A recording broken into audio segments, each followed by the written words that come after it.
You're not on the list." "General?" The young officer's voice trembled, his eyes darting nervously as I stood in my ceremonial uniform, the weight of my 4 stars gleaming under the California sun. I felt the stares of junior officers nearby, their whispers cutting sharper than any blade. Major General Eleanor Caldwell, one of the first women to reach 4-star rank in the Marine Corps, turned away at her own brother's promotion ceremony. The audacity burned. My chest tightened. Medals clinking softly as I stepped back. Dignity my only shield. This wasn't just a clerical error. This was personal. I'm Nora Caldwell, 40 years old. A Marine forged in fire and discipline. Today, at Camp Pendleton's gleaming auditorium, I came to celebrate my brother, Lieutenant Colonel Nathan Caldwell, as he pinned on his colonel's eagles. 2 decades of service counterterrorism ops. An IED scar on my shoulder. A silver star earned in blood brought me here. Proud to honor family. Yet, standing outside those glass doors, I was a stranger. Nathan's ceremony was steps away, but a chasm of betrayal kept me out. Have you ever been sidelined when you deserved a seat at the table? Drop your story in the comments. Hit that like button. And subscribe to join our journey through resilience. The Pacific breeze carried salt and memories as I stood there, the weight of the moment sinking in. Camp Pendleton, sprawled across California's rugged coast, hummed with military precision tanks rolling in the distance, flags snapping in the wind. I'd driven from my San Diego office, my uniform pressed to perfection, each ribbon a story of sacrifice. My aide, Captain Lisa Moreno, had polished my stars until they shone like justice itself. I'd cleared my scheduled Pentagon briefings, a NATO call all for Nathan, my little brother, 3 years my junior, whose laughter once echoed through our childhood games. How did we get here? Inside, I glimpsed Nathan in his dress blues, shaking hands with senior officers. His eyes flicked toward me, then away, quick as a sniper's shot. No mistake. No oversight. He'd left me off the guest list. The realization hit like a mortar round sharp, deafening. I clutched the gift in my hands, a custom-engraved Marine Corps saber, meant to honor his milestone. Now, it felt like a relic of a bond I'd misjudged. My heart pounded, but I straightened, chin high. I'd faced worse ambushes in Iraq, skeptics in boardrooms. This wouldn't break me. The crowd's chatter faded as I processed the slight. Junior officers saluted, their respect a stark contrast to the registration table's cold dismissal. I nodded back, my face a mask of calm, but inside a storm raged. Why would Nathan do this? Was it jealousy, politics, or something deeper? I needed answers. But first, I needed to decide walk away or stand my ground. The choice would define more than this day. It would define who I am. Stick with me, share your moments of standing tall, and let's uncover what happened next. The California sun beat down on Coronado Beach, its golden sand stretching endlessly before our childhood home in San Diego. I was 10, Nathan 7, our bare feet kicking up dunes as we built sandcastles, not just mounds, but fortresses, turrets sharp, moats deep. Dad, Colonel Robert Caldwell, watched from the porch, his Marine Corps gaze assessing every detail. Stronger walls. Nora, he'd bark. "Nathan, reinforce the gate." We'd salute, giggling, our hands caked with salt and grit. Those days, we were allies, not rivals, united in our mission to impress the toughest critic we knew. Our house, a modest bungalow near the naval base, smelled of sea air and discipline. Dad ran it like a command post, beds made with razor-sharp corners, shoes gleaming like obsidian. Dinner at 1800 hours, no excuses. Some kids might have rebelled, but Nathan and I thrived. We craved Dad's rare nods of approval, his well done a medal we chased. He'd regale us with stories of Iwo Jima, chosen reservoir, his voice low and reverent. The Corps is honor, he'd say. You'll carry that legacy. I felt it in my bones, a calling as real as the tides. Nathan and I were a team back then. We'd stage mock battles in the eucalyptus grove behind our street, wielding stick rifles, saving imaginary Marines from ambushes. I'd plot the strategies flank left, feint right, while Nathan charged in. Fearless. You're the brains, I'm the muscle. He'd grin, his freckled face alight.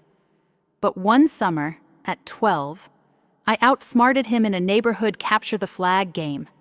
My plan, decoys, and a hidden sprint won us the victory. Dad clapped my shoulder. A general's mind. Nora. Nathan's smile faltered, his eyes clouding. I brushed it off, too young to see the crack forming. We dreamed of the Naval Academy, of serving side by side. At night, under the hum of our ceiling fan, we'd whisper plans, me piloting jets, Nathan leading grunts. We'll make Dad proud. I'd say. Nathan'd nod, but sometimes he'd stare at the ceiling, silent.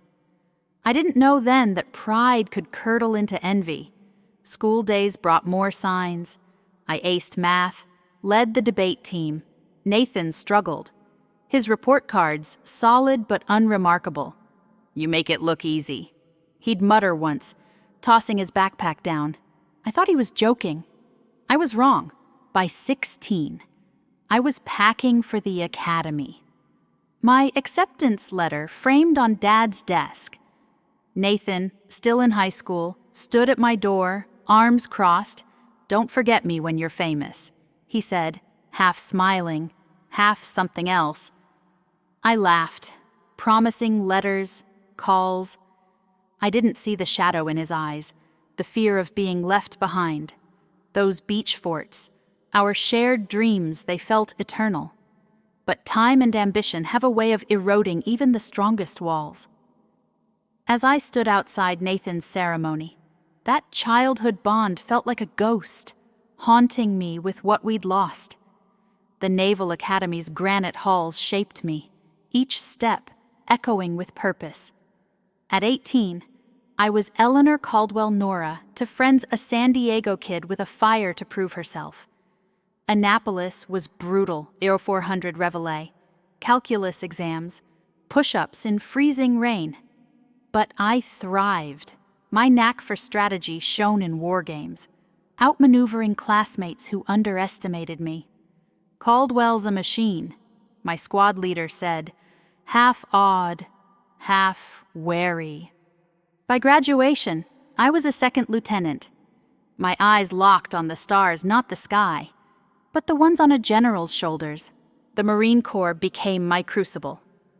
My first deployment, Iraq, 2007, tested everything, leading a counter-terrorism unit. I navigated dusty villages, decoding insurgent patterns. One night, an IED ripped through our convoy. Shrapnel tore my shoulder. Pain screamed louder than the chaos. I dragged a wounded corporal to cover, calling in medevac under fire. That earned me a Purple Heart, pinned on as I gritted my teeth in a hospital bed. The Silver Star came later, for a raid that dismantled a terror cell. You saved lives. Caldwell, my CO, said. I just nodded, scars still fresh. Back stateside, I dove into drone warfare, a new frontier.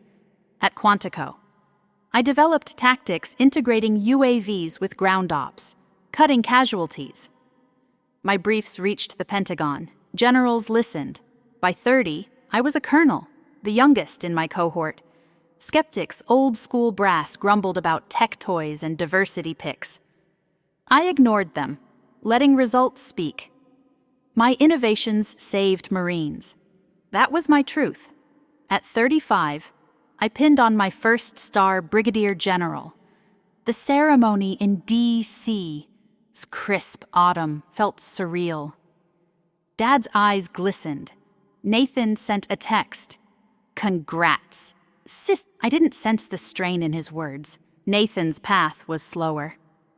He joined the Corps at 21, a grunt with grit but no flair for strategy. His deployments were steady Afghanistan, Syria, but promotions lagged. By 37, he was a lieutenant colonel, respected but not celebrated. We'd call between tours, swapping stories of sandstorms and bad chow. "You're killing it. Nora," he'd say, voice warm but clipped. I missed the oldies, the way we'd laugh over nothing. My second star came at 38. Then my third. At 40, I made 4-star general, a headline-making milestone. Only 3 women had done it before. The White House called. I stood tall, but alone. Nathan's texts grew sparse. I chalked it up to deployments, not resentment. My work-pushing drone integration, advocating for women in combat roles, stirred enemies.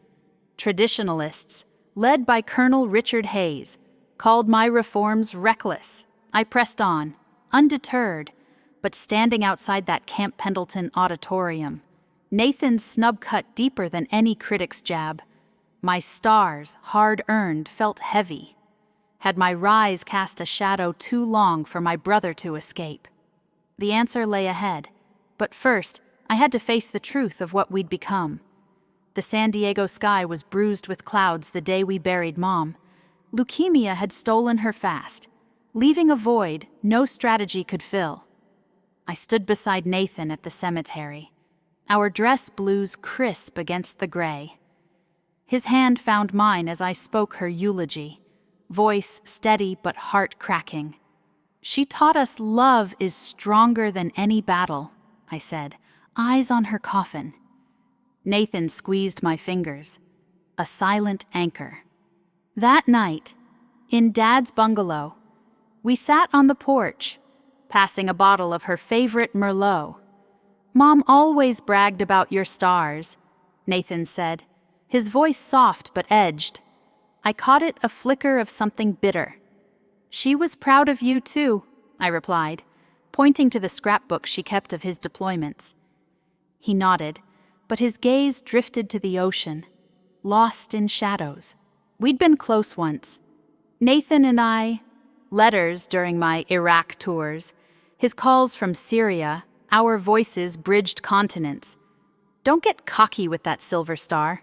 He'd teased once, and I'd laughed, picturing his grin. But after Mom's death, the cracks widened. I was 35, a brigadier general, my drone program reshaping marine tactics. Nathan, at 32, was still a major, his career solid but unremarkable. During a leave in San Diego, we met at a dive bar near the base. To General Caldwell, he toasted, raising his beer. His smile didn't reach his eyes. "You'll catch up," I said, misreading his tone as ambition, not envy. "Sure," he muttered, "but you're always one step ahead." Nora, the real fracture came later. Hidden in whispers I didn't hear, Colonel Richard Hayes, a grizzled traditionalist, had Nathan's ear. Hayes despised my reforms drones, women in combat roles calling them warfare without honor. He saw me as a threat to the Corps' old guard, a woman climbing too high, too fast. Nathan, hungry for approval, listened. I didn't know it then, but Hayes was planting seeds. "Your sister's stealing your spotlight." I was blind to it, too busy with Pentagon briefings, pushing for integrated units. When I made 3-star general, Nathan's congrats came via email, polite, brief, busy with ops. He wrote. I bought it, ignoring the distance growing like a fault line. Last month, his promotion to lieutenant colonel hit my inbox. I grinned, picturing him in his dress blues, eagles gleaming. "Colonel Nathan Caldwell," I said aloud, pride swelling. I called him voice bright. I'm there, Nathan, bells on. He paused a beat too long.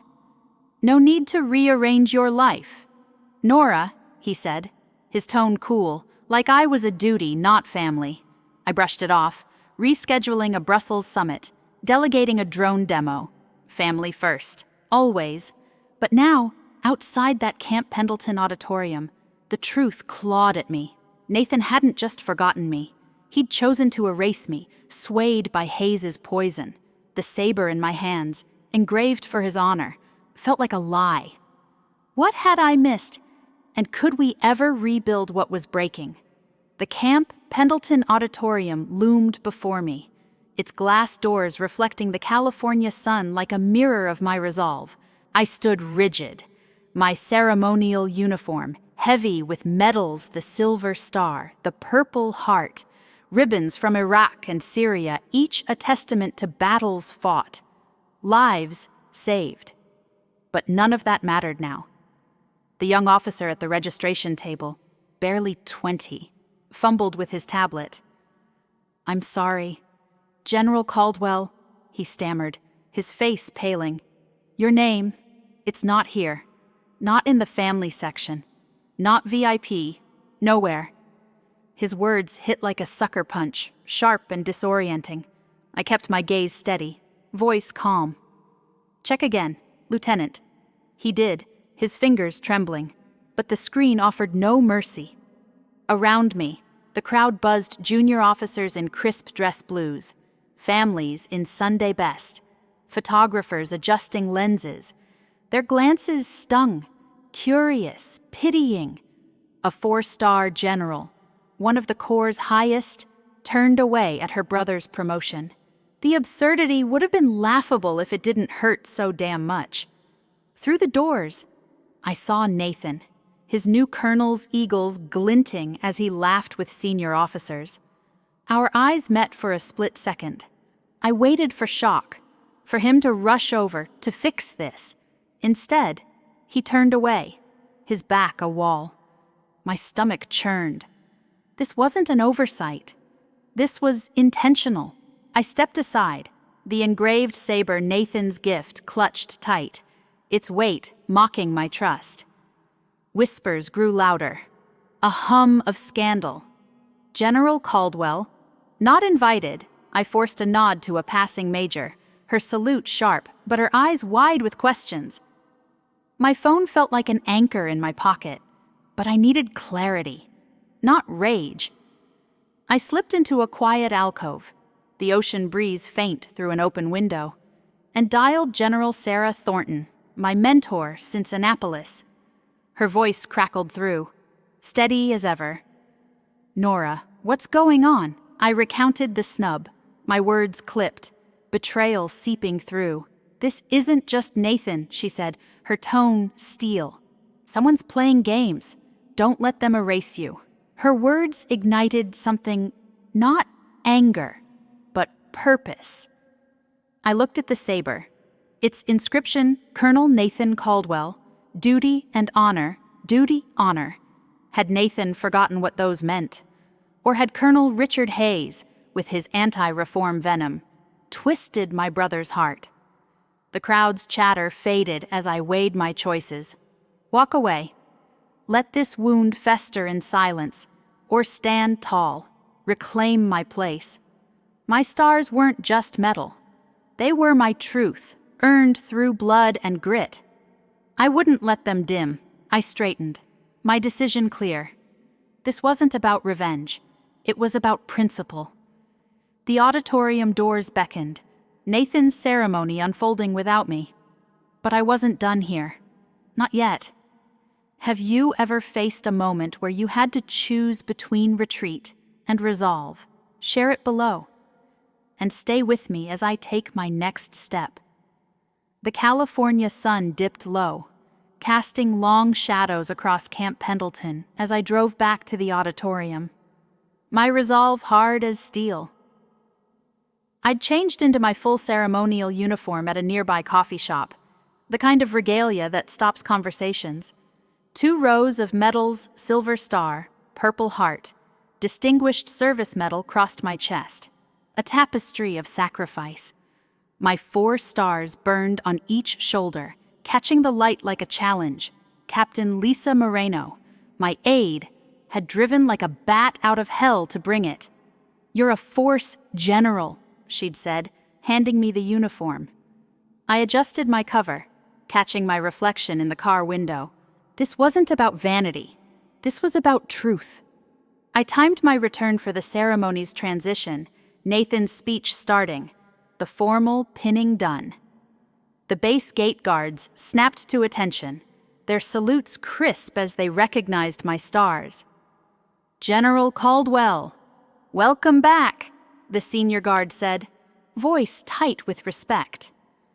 I nodded, driving through, my heart a steady drumbeat.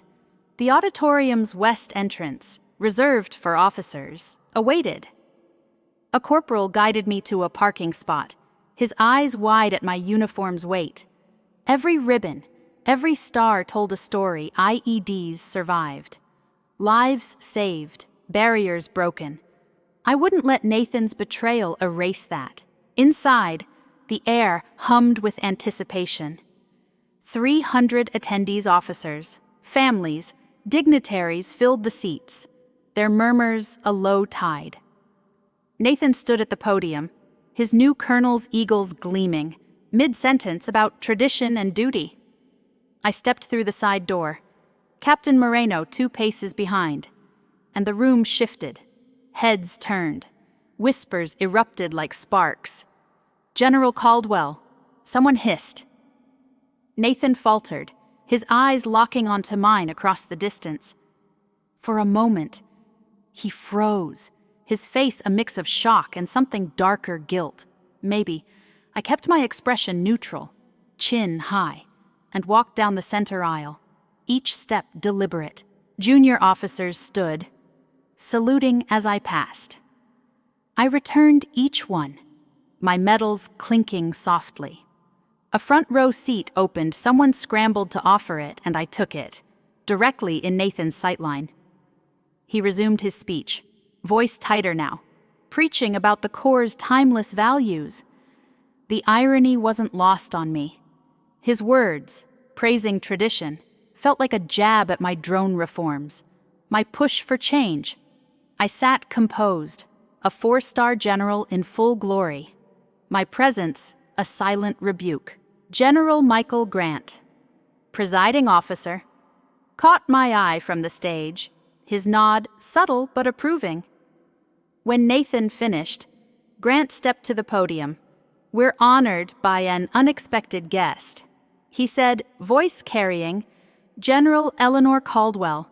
Would you address us?" The invitation was protocol, but it cut through the tension like a blade.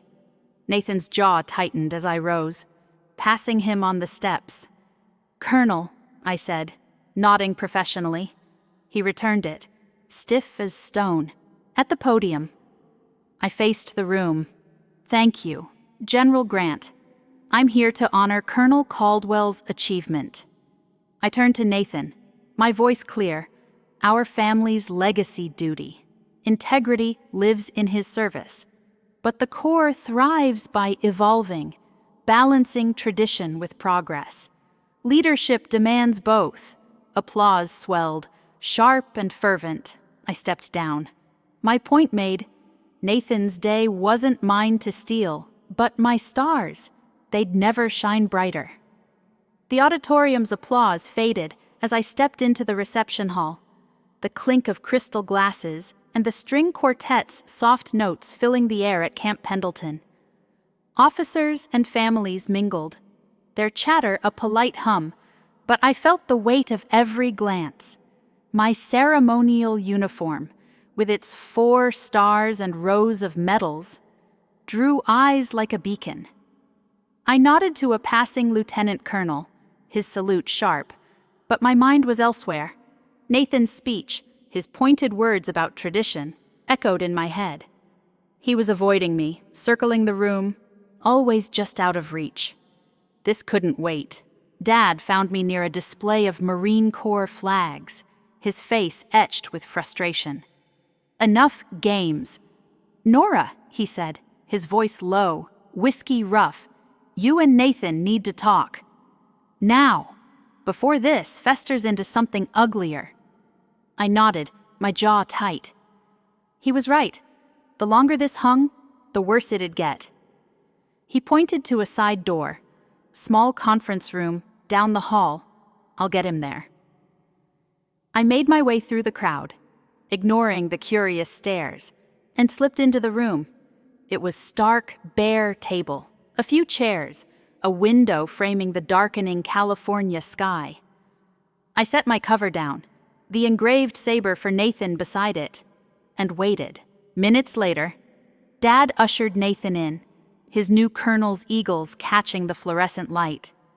He hesitated at the door, eyes wary, but Dad shut it with a firm click. Silence stretched, heavy as a loaded rifle. We stood there, two Caldwells in full dress, bound by blood, torn by pride. I broke the quiet first. Voice steady. Congratulations, Nathan, your promotion, it's well earned. He crossed his arms, leaning against the wall. Is it, he said, his tone sharp. Or am I just General Caldwell's little brother, riding your coattails? The bitterness hit like a slap. I kept my composure, hands clasped behind me. Your record stands on its own. I've never pulled strings for you. He laughed, a harsh sound. You didn't need to. Every posting, every eval, that's Nora's brother. I'm never just me. His words cut deep, but I held his gaze. So you left me off the guest list, had me turned away like some gatecrasher. That's your answer? He paced, his boots scuffing the floor. You don't get it. Nora, you're 4 stars. Breaking barriers. Making history. How do I measure up to that? I stepped closer. Voice low, but firm. This isn't a competition. Nathan, we serve the Corps, not our egos. He stopped, eyes flashing. Easy for you to say. Up there in the Pentagon. Colonel Hayes says you're drones. Your reforms, they're gutting the Corps' soul. The name landed like a grenade. Hayes, of course, and you believed him. I asked, my tone calm but piercing. Hayes, who calls my work warfare without honor. You let him poison you against your own sister. Nathan's face twitched, doubt flickering. I just wanted one day that wasn't about you, he said, quieter now, almost broken.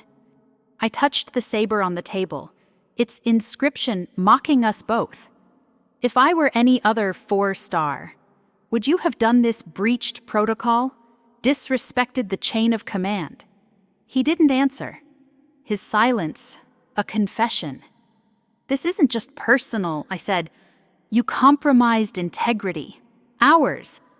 And the Corps, a knock interrupted a lieutenant, nervous. General, Colonel, General Grant needs you for photos. I nodded. We're coming. Nathan straightened, his mask back on. At the door. He paused. I didn't mean for it to go this far.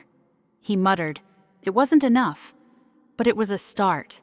The fight wasn't over, but I'd face it with the same grit that earned my stars. The reception hall at Camp Pendleton buzzed with chatter, but I felt the shift in the air as I rejoined the crowd. My ceremonial uniform, with its 4 stars and gleaming medals. Drew nods and salutes, but whispers followed me like a shadow. Nathan stayed on the far side, surrounded by his allies, his new colonel's eagles catching the light. I sipped a glass of sparkling water, exchanging polite words with a major about drone tactics. When my phone vibrated, a text from Captain Lisa Moreno, ma'am. You need to see this. It's blowing up online. My gut twisted. I slipped into a quiet corner and opened the link she'd sent. A post on X from an anonymous Marine had gone viral. 4-star General Caldwell denied entry to her brother's promotion at Pendleton. Disrespect to a legend attached was a blurry photo me at the registration table. Face composed, but eyes betraying the sting. Thousands of likes, hundreds of comments. Some praised my dignity. General Caldwell's a class act. Semper Fi others, darker, echoed Colonel Richard Hayes's rhetoric. Her reforms are a circus. No wonder she wasn't invited. The internet was a battlefield now, and I was its target. My chest tightened, not from anger, but exposure. This wasn't just about Nathan anymore. This was public. I called General Sarah Thornton, her voice a lifeline through the static. "Nora, this is a mess," she said, blunt as always. "Hayes's cronies are fanning the flames. You need to respond, or they'll write the narrative." She was right. Silence would let lies fester. I hung up, my mind racing. The Marine Corps prided itself on honor. But scandal spread faster than truth. I wasn't just fighting for my name. I was defending the reforms I'd bled for, the future I'd built for women and Marines like me. I contacted my Pentagon team, scheduling a press conference for tomorrow. No running, no hiding. By morning, San Diego's media buzzed. At the base's press room, I stood in my service uniform, stars gleaming, cameras flashing. The room was packed reporters, officers, even a few cadets. I gripped the podium, voice steady. Yesterday, an error kept me from my brother's ceremony. Mistakes happen. But let's be clear, my work drones. Integrated units is about saving lives, not politics. Meritocracy is the Corps' heart. I've earned my stars, and I'll keep earning them. Questions flew, some sharp, some supportive. I answered with facts, not emotion. My purple heart scar itching under my sleeve. The room felt electric, my words cutting through the noise. Nathan. I learned later, watched the stream from his office. A colleague told me he sat silent, jaw tight, as my speech played. Did it reach him? I couldn't know. But the ex-post's tide shifted, more voices backed me, cadets sharing my drone ops training clips. Hayes's allies doubled down, but their grip weakened. The backlash wasn't just a crisis, it was a mirror, showing who stood for truth and who clung to fear. I'd faced worse than online hate. This fight, like all my others, would be won with grit and grace. Share your battles with public judgment below, and let's keep pushing forward. The San Diego evening was warm, the scent of grilled burgers and jasmine drifting through Dad's backyard. Our family barbecue felt like a ceasefire after the storm. I stood by the patio, still in my service uniform, minus the jacket, my 4 stars catching the glow of string lights. Nathan arrived late, his dress blues swapped for a polo and jeans. His new colonel's rank, a quiet weight. Dad, flipping burgers, shot us a look half hope, half warning. "Don't burn my lawn with your stubbornness," he muttered, handing me a plate.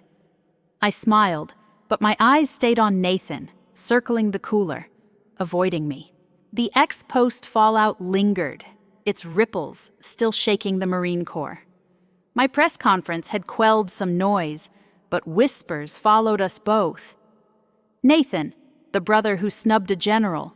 Me, the sister who refused to fade. We hadn't spoken since our confrontation, that raw moment in the Pendleton conference room.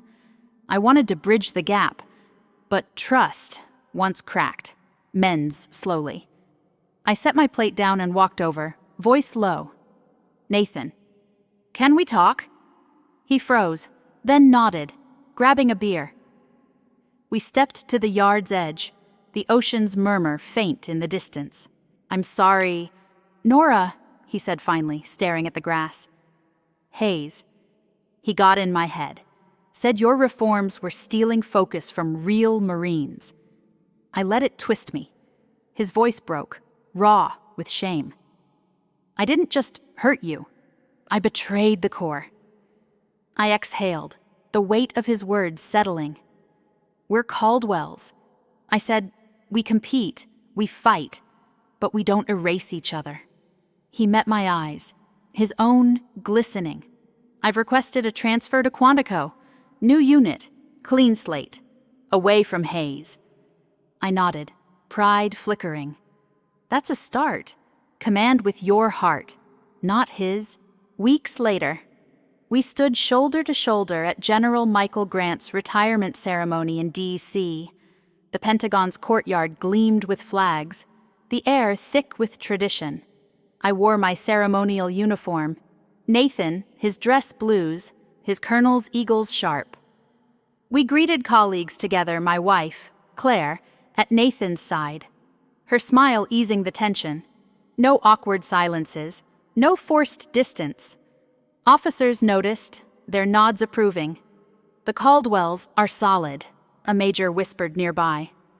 Nathan caught it, his posture easing. We weren't fully healed, but we were building something new. Hayes was there. His influence dimmed after a Pentagon reshuffle cut his clout. He avoided us, his curt nod a concession. Nathan didn't glance his way, his focus on Grant's speech about legacy. I leaned over, voice quiet. You're writing your own story now. He smiled, small but real. Thanks to you. The ceremony ended with applause, and as we walked out, Claire linked arms with us both. Family's tougher than any war, she said. I laughed, the sound lighter than it had been in months. We weren't kids on Coronado Beach anymore, but we were Caldwell's flawed, fierce, and finding our way back. Share your steps toward mending a broken bond below. And let's keep moving forward. The Washington, D.C. skyline glowed against the dusk as I stepped onto the stage at the Marine Corps Women's Leadership Summit. The auditorium, packed with cadets, officers, and civilians, hummed with anticipation. My ceremonial uniform felt heavier tonight, each of my 4 stars a reminder of the journey that brought me here. The spotlight hit me, and I gripped the podium, my voice steady but warm. Leadership isn't about the stars on your shoulders, I began, my eyes sweeping the crowd. It's about the principles you hold when the world tries to break you.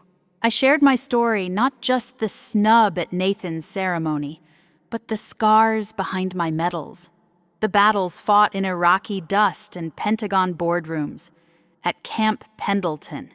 I was turned away from my brother's promotion, I said, pausing as murmurs rippled through the room.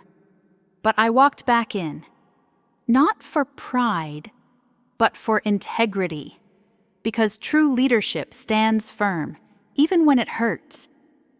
The cadets leaned forward, their young faces hungry for truth. I saw Nathan in the back, his presence unexpected, his nod quiet but proud. The Corps evolves, I continued, through tradition and progress. Honor isn't static, it grows with courage. The applause was thunderous, but my heart lingered on the lessons I'd learned. First, own your worth. No one family, foes, or faceless ex-posts can define your value. Your character does. Second, balance, strength with grace. Assert your truth without losing dignity. A slammed door isn't as loud as a steady voice. Third, forgive, but hold accountable. Nathan and I rebuilt our bond, but only after honest reckoning. Healing demands truth, not avoidance. Fourth, embrace change. My drone reforms faced hate, but they saved lives. Progress isn't betrayal, it's duty. This story isn't just mine. It's every Marine who's faced doubt, every woman who's clawed past barriers, every soul who stood tall when the world said kneel. I've seen it in the cadets now crowding the stage, their questions sharp, their dreams fierce. One asked, "How do you keep going when they don't want you there?" I smiled. You show up. You earn it. Every damn day. Nathan waited as the crowd thinned, his eyes softer now. You changed me. Nora, he said, I'm trying to lead like you. I clasped his shoulder. You're leading like you. That's enough. As I left the summit, the Potomac's reflection shimmered below. Those stars on my shoulders. They're not my glory. They're my responsibility. To the Corps, to the nation, to every kid dreaming big. So I ask you, when have you stood your ground against disrespect? When did you rise above to prove your worth? Drop your stories in the comments, hit that like button, and subscribe to join our community of leaders who know the greatest victories come from staying true to yourself. Your worth isn't in others' applause, it's in the integrity you carry, every step of the way. Keep shining, keep fighting, and I'll see you in the next story. Semper Fi.